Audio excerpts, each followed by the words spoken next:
तर शुभ सकाळ सगळ्यांना। सकाळ झाली होती आणि मी सकाळसाठी रात्री भिजत घातलेली होती लोणच्याची कैरी।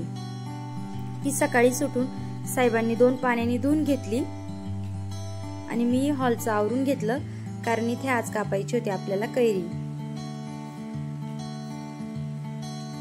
तर साहेबांनी घेतली होती कैरी कापायला आणि त्यात रिद्धू करत होती त्यांना मदत।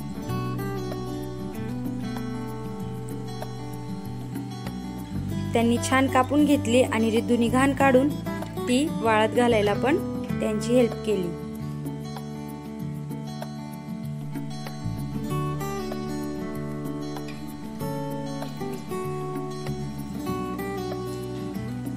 तर लोणच्याचा आंबा आपला घरचाच आहे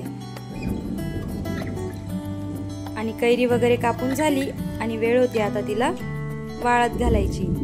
मग भाऊ पण आला होता मदतीला। पप्पांनी कैरी कापून दिली, ताईने ती छान लाईनीत वाळत घातली आणि भाऊनी कैऱ्यांची घाण काढून ताईकडे वाळत घालायला देत होता।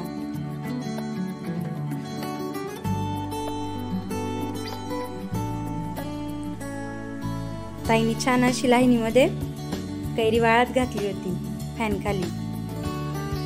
आणि या गावातल्या मावशी आपला कैरी कापायचा आडकित्ता मागायला आलेल्या होत्या। त्याही वाट बघत होत्या कैरी कापून झाली की मग आडकित्ता त्यांना घेऊन जायचा होता।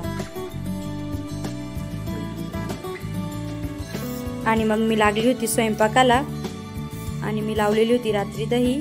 मग ताईला आणि भाऊला सकाळी सकाळी मी करून दिली छान अशी गोड गोड लस्सी।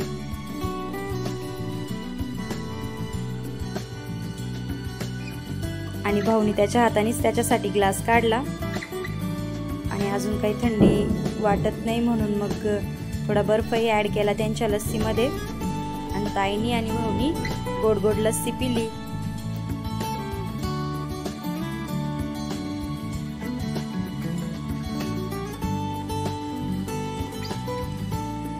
आणि भाऊला आणि ताईला लस्सी खूपच आवडली होती।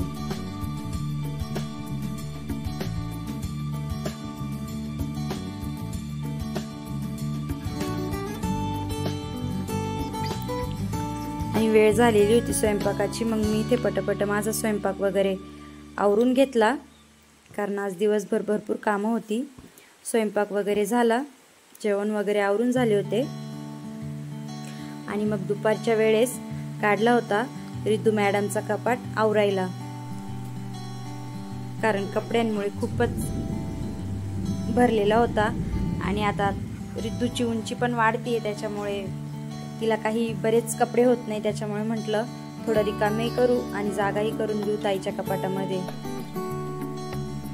आणि मग मॅडमचं कपाट आवरतोय। मॅडम कशाला मागे राहील, ती पण लगेच आली की कोणता काढते कोणता नाही।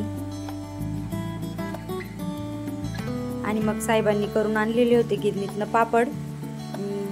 बाहेरून नव्हतं, नुसतं वारं होतं म्हणून मला बाहेर वाळत घालता नाही आले, म्हणून मी ते पलंगावर सोडणी आतरून ते वाळत घातलेले होते फॅन खाली। आणि त्यामध्ये लगेच आली ताई। ताई मला प्रत्येक कामामध्ये हेल्प करते, तिला आवडतं आणि तिचं बघून लगेच भाऊ पण येते। मदत वगैरे काही करायची राहत नाही। तेव्हा पापडाचा रोल केला खाऊन आणि तो अर्धा पापड सोडून आणि निघून गेला। आणि ताई छान मला अशी पापड वाळत घालू लागतीये।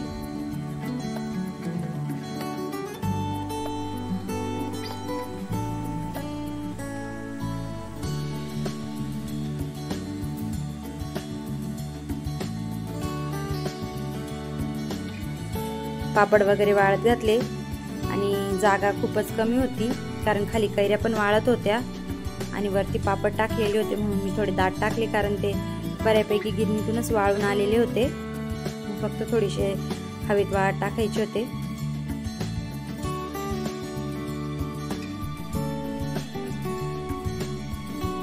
हे बघा, हे असे खाटेवर काही थोडे कैरींच्या शेजारे असे दाट दाट पी फॅन खाली पसरवून दिले होते। आणि मग लगेच घेतला मी सायंकाळचा चहा करायला आणि चहा करून भरायचं होतं मला लोणचं। तर कसा वाटला माझा डेली ब्लॉग मला कमेंट करून सांगा आणि आवडला तर नक्की लाईक करा आणि सबस्क्राईब करायला विसरू नका।